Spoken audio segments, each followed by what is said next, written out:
Hi friends, இன்றைக்கி பூரியும் வெள்ளை குருமாவும் எப்படி செய்யுதுன்னு பார்க்கலாம். வேணுன்ற வெஜிடபிள்ஸ் கட் பண்ணிட்டு மிக்ஸி ஜாரில் இஞ்சி பூண்டு தேங்காய் முந்திரி பருப்பு பட்டை லவங்கம் போட்டு நல்லா நைஸாக ஆட்டி எடுத்துக்கலாம்.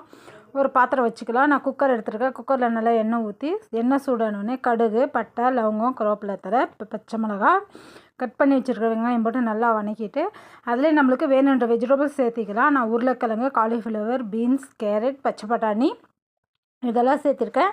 நீங்கள் ஒயிட் குருமா செய்கிறதா இருந்தால் பீட்ரூட் அவாய்ட் பண்ணிடுங்க ஃப்ரெண்ட்ஸ். உப்பு போட்டு நல்லா லைட்டாக வதக்கிட்டு நம்ம ஆட்டி வச்சுருக்கிற மசாலாவே சேர்த்து குக்கர் மூடி ஒரு 3-2 விசில் விட்டு எடுத்துடலாம்.